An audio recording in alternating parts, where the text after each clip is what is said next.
یعنی مدد طلب کی ہے، ان کو پیغام بھجوا کے یہ کہا ہے کہ آپ کے جو نمائندگان ہوں گے جو پولنگ اسٹیشن کے اندر موجود ہوں گے ان کو یہ یقینی بنایا جائے کہ وہ فارم 45 لیے بغیر پولنگ اسٹیشن کو نہ چھوڑیں۔ یعنی یہ خدشہ ہے کہ پاکستان تحریک انصاف کا جو نمائندہ ہوگا مشکلات اسے درپیش آ سکتی ہیں، کیونکہ گرفتاریاں بھی پہلے ہو رہی تھیں، تو جہاں پہ گرفتاریاں ہو رہی ہیں جھنڈے لہرانے کی اجازت نہیں ہے، تو جھنڈے لہرانے کی اجازت نہ ہونے والی جماعت کا جو نمائندہ ہے وہ کس طریقے سے پولنگ اسٹیشن پہ زیادہ دیر ٹھہر سکتا ہے، یا اس کے لیے وہ کمفرٹ زون کس طریقے سے ہو سکتا ہے جو پی ایم ایل این کے لیے یا دوسری جماعتوں کے لیے ہو سکتا ہے۔ تو اس لیے پاکستان پیپلز پارٹی اور جماعت اسلامی سے یہ مدد طلب کی گئی ہے۔ اب یہ بھی کوئی سوال کرے گا کہ دو جماعتوں سے کیوں مدد طلب کی؟ پاکستان پیپلز پارٹی نے ہر حلقے سے امیدوار میدان میں نہیں اتارا ہوا، جماعت اسلامی نے ہر حلقے سے اتارا ہوا ہے۔ جماعت اسلامی کے لیے کوئی مشکل بھی نہیں ہے، تو اس لیے انہوں نے جماعت اسلامی کو اس بات کا پابند بنایا ہے کہ آپ کا جو نمائندہ ہے وہ فارم 45 لے کے آئے۔ اب یہ دوران عدت نکاح کا کیس، اس میں سزا ہونے کے بعد اب 9 مئی میں بھی انہیں سزا کا خدشہ ہے، تو جس میں سابق اسپیکر پنجاب اسمبلی اور سابق رکن قومی اسمبلی وعدہ معاف گواہ بن چکے ہیں۔ سابق اسپیکر پنجاب اسمبلی واسق قیوم، سابق ممبر قومی اسمبلی صداقت علی عباسی اور عمر تنویر بٹ جو ہیں یہ وعدہ معاف گواہ بنے ہیں۔ ذرائع یہ بتاتے ہیں کہ صداقت عباسی اور واسق قیوم اور عمر تنویر بٹ نے عدالت میں 154 کا بیان تک ریکارڈ کروا دیا ہے، اور یہ بھی ذرائع بتا رہے ہیں کہ قومی اسمبلی کا حلقہ NA 53 جہاں پہ پاکستان تحریک انصاف کا حمایت یافتہ امیدوار اجمل صابر موجود ہے، وہ بھی شیخ رشید کے خلاف وعدہ معاف گواہ بن چکا ہے۔ اجمل صابر نے اپنے ایک بیان کے اندر یہ بتایا ہے کہ شیخ رشید نے 6 مئی کو یعنی 9 مئی کے واقعے سے 3 دن پہلے لال حویلی کے اندر ایک اجلاس بلایا تھا جہاں 9 مئی کے واقعات کی پلاننگ کی گئی تھی، اور گواہوں نے اپنے بیان کے اندر یہ کہا ہے کہ 9 مئی کے واقعات کی پلاننگ جو ہے یہ شیخ رشید، راجہ بشارت، راشد شفیق جو شیخ رشید صاحب کے بھانجے بھتیجے، اعجاز خان، راشد حفیظ اور بانی پاکستان تحریک انصاف عمران خان، ان کی ایما کے اوپر یہ پلاننگ وہاں پہ بنائی گئی جس کا نتیجہ 9 مئی کو دیکھنے میں آیا۔ پاکستان تحریک انصاف کے جو حمایت یافتہ امیدوار اجمل صابر ہیں یہ اس وقت 9 مئی کے مقدمات میں پولیس کی حراست کے اندر موجود ہیں، اور انسداد دہشت گردی کی عدالت نے بانی P T I Imran Khan, Sheikh Rashid اور راشد شفیق کو 6 فروری کو اس ضمن میں طلب بھی کر رکھا ہے۔ 3 کیس ہو گئے۔ اب وہ بات ہو رہی تھی کہ 14 سال کی سزا ہے یا 24 سال کی ہے، باتیں یہ بھی ہونا شروع ہو جائیں گی کہ 24 سال کی سزا ہے، 14 سال کی ہے، 10 سال کی ہے یا 31 سال کی ہے۔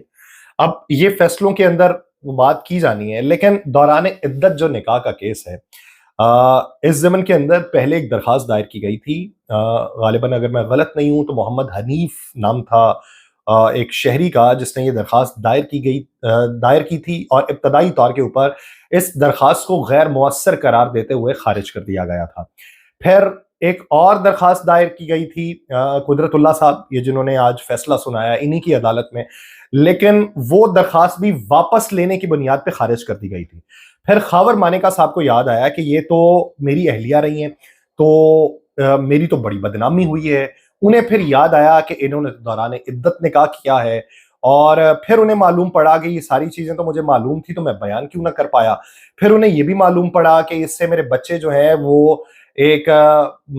مینٹلی ٹارچر ان کے اوپر ہوا ہے اور ایلنس فیل کر رہے ہیں مینٹلی طور پہ، تو پھر انہوں نے عدالت سے رجوع کیا۔ اچھا، اب عدالت نے فیصلہ دے دیا ہے۔ عدالت نے جو فیصلہ دیا ہے نکاح کو غیر مؤثر قرار دے دیا ہے، اور کہا ہے کہ ان کے درمیان رشتہ ازدواج جو تھا وہ نہیں رہا۔ تو ٹھیک ہے، مان لیتے ہیں عدالت نے حکم دیا ہے تو عدالت نے ٹھیک دیا ہوگا۔ اچھا، عدالت یہ بھی کہتی ہے کہ دوران عدت نکاح ہوا تھا پہلے، تو اس بنیاد کے اوپر اسے غیر مؤثر قرار دیا جا رہا ہے۔ عدالت یہ بھی مانتی ہے کہ انہوں نے دوبارہ بھی نکاح کیا تھا، یعنی وہ عدت والے نکاح کو غلط کرنے کے لیے اور شرعی طور پہ صحیح نکاح کرنے کے لیے دوبارہ بھی نکاح کیا تھا، اور یہ جھوٹ بولا انہوں نے۔ تو ان کا دوبارہ نکاح کا بھی گواہ موجود ہے، کیونکہ وہ جس نے نکاح پڑھایا تھا اون چودھری صاحب، جن کے بارے میں یہ مشہور تھا، مختلف سیاسی جماعتیں باتیں کرتی تھی، بالخصوص پاکستان مسلم لیگ نون، کہ یہ پتہ نہیں کیا کچھ سپلائی کرتے ہیں خان صاحب کو، تو وہ بھی اس میں گواہ بن گئے۔ جنہوں نے سارا ارینج کروا کے دیا تھا بقول ان کے، وہ بھی گواہ بنے ہوئے ہیں کہ جی ہم نے ارینج کروا کے دیا تھا۔ تو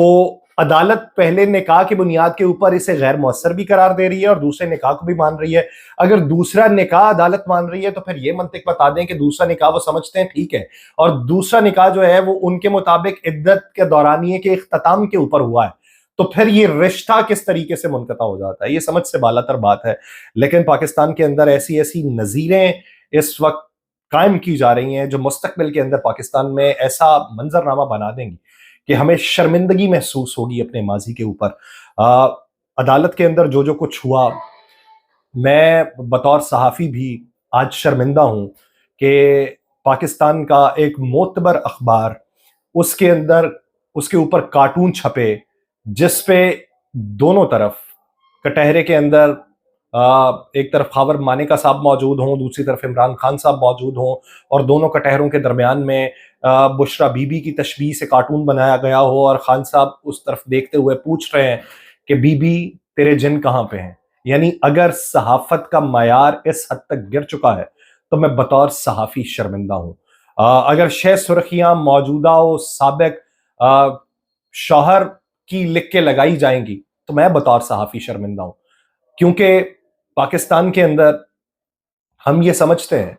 کہ اخلاق سے گری ہوئی سیاست ہوتی ہے، اخلاق سے گری ہوئی صحافت بھی دیکھ رہے ہیں، ماضی میں بھی دیکھتے رہے، لیکن ایسے اخباروں سے یہ توقع نہیں تھی کہ اس طریقے سے 6 سرخیاں بنائی جائیں گی یا اس طریقے سے کارٹونز بنائے جائیں گے. نظریاتی اختلاف بہت سے لوگوں سے ہوتا ہے، میرا بہت سی پولیٹیکل پارٹی سے نظریاتی اختلاف ہے، لیکن میں کردار کشی یا ذاتیات پر حملے پہ بلیو نہیں رکھتا. آپ نے اگر اختلاف رکھنا ہے تو اختلاف کارکردگی کی بنیاد پہ رکھا جا سکتا ہے کہ کس کی کارکردگی اچھی تھی، کس کی بری تھی. اختلاف رکھنا ہے تو ادارہ جاتی پالیسیز کے اوپر رکھا جا سکتا ہے، کس کی اچھی تھیں، کس کی بری تھیں. اختلاف رکھنا ہے تو بیانات کے اوپر رکھا جا سکتا ہے